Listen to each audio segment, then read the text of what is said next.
Don't you hate it when things are unfair? Like when you studied for hours and hours for that history test, then barely passed, only to find out that your friend got a B who you know for a fact got the answers from a friend before he took it? Totally unfair. Or watch this, when your sister, who never cleans her room, never does her chores, and always messes things up, seems to always get what she wants while you feel like you hardly ever get what you want. You're actually the one who keeps things in order around the house, yet you never seem to get any recognition from your parents. That's very unfair. Maybe you have to share a car with your brother, but you're the one who's always paying for the gas and keeps it clean. Unfair. Maybe you have to watch the athletes be excused early from class for the big game. You know that this means that they have extra time to prepare for the test. Unfair, right? I could keep going. This happens all the time when I'm scrolling on Instagram. I can't tell you the number of times I've been scrolling, totally happy with my life, minding my own business, until I'm watching my friend's story and I see something that completely deflates me.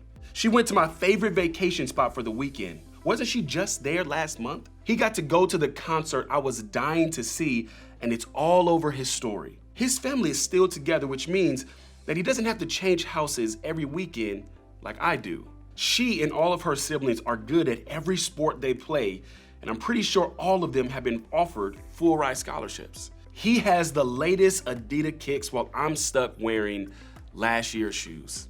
He got the newest this. Her life is so much better because she has that. You know what I'm talking about.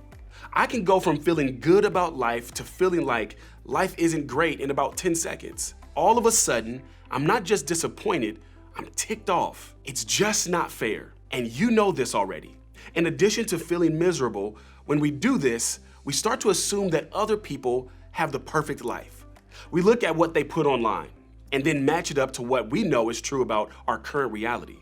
And when we do that, their life looks better, they look better, and we recognize a familiar reality. Their life is greater than my life. We feel less than, and it's typically when we respond in one of the following ways. First, we might overachieve. Maybe seeing everyone else's perfect life lights a fire under you, and you start working really hard to keep up with what other people are doing and projecting, hoping you'll get the same results. Or we might do nothing. Maybe watching others makes you feel like there's no way you can do what they do or be who they are.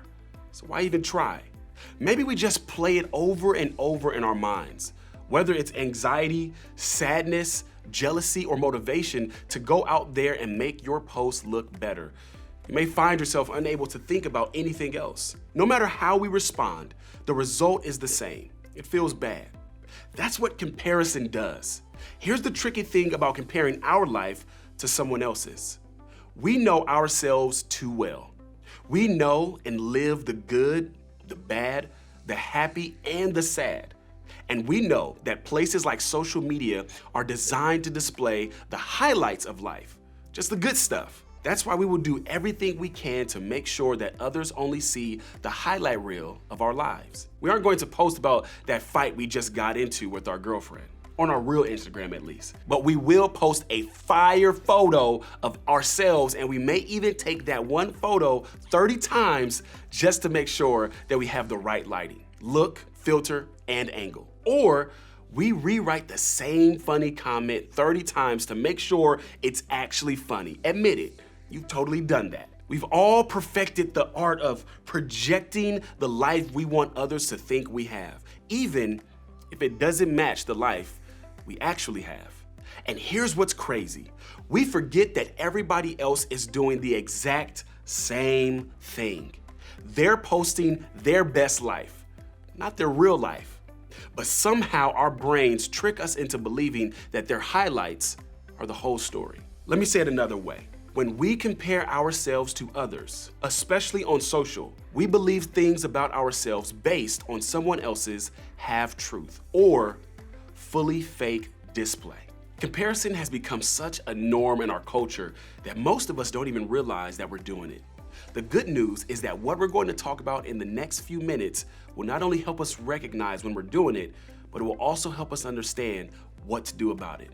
Even though we live in a world full of social media hype that may seem impossible and even totally unrealistic, we actually may be surprised at what is possible and real. One of the greatest teachers and followers of Jesus that ever lived was a man by the name of Paul. He made it his mission to make sure that everyone he met knew how their lives could benefit from following Jesus. He traveled all over the known world, establishing relationships with many different groups of people in different regions who viewed him as an authority figure when it came to how to live a better life, thanks to Jesus. Paul traveled a lot from town to town in order to maintain relationships with people and offer them the life-changing news of who Jesus was and what he had to offer. When Paul wasn't present with the different churches he planted, he made a point to write letters to stay connected. You could say it was his version of staying active on Instagram or Snapchat. And in these letters, Paul was known for being pretty direct. He was passionate about following Jesus and leading others to do the same. While everything Paul did was out of love, it's likely that sometimes people felt like they were being called out in areas where they weren't measuring up. In response, they did what a lot of us do. They lashed out. Have you ever done that? They began to tear Paul down. Their strategy to feel better about themselves was to make him look worse. In a word, they were petty. Listen to how Paul responded to these criticisms in a letter to the people in a city called Corinth. "Oh, don't worry. We wouldn't dare say that we are as wonderful as these other men who tell you how important they are. But they are only comparing themselves with each other, using themselves as the standard of measurement. How ignorant." I'm pretty sure the Greek word for this linguistic tool translates roughly to sarcasm. Paul clapped back at the critics. He wasn't messing around, and in this passage, he's addressing the comparing that is going on among people and the struggle that it had created. Paul is saying, in no uncertain terms, it's absolutely ridiculous to let your behavior and life be based on a comparison to someone else's behavior or life. And it's even more ridiculous to spend time figuring out how you measure up to people just like you in order to make yourself look better. If I were to sum things up, Paul was saying, hey, look, comparing any human to another human is ignorant and it makes you look silly. My mom used to tell me, there's always going to be someone who has more than you, and there's always going to be someone who has less.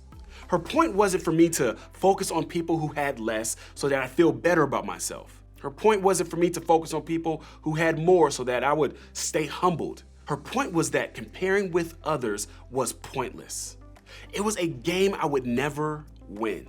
There's a principle found in the book of Proverbs, a book from the Old Testament of the Bible, a time before Jesus was around that Paul would have known by heart.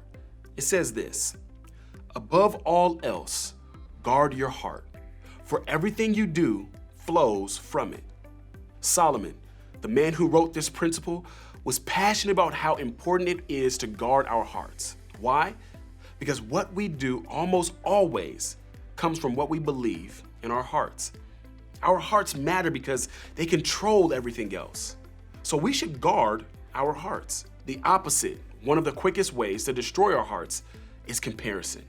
If we see a post about how great someone else's life is, and we allow it to get into our hearts, to mess with what we believe about ourselves, we're in danger. If it makes us feel less than or worthless, it's like an attack on the heart that can ultimately mess with our entire life. That's why we have to get this right.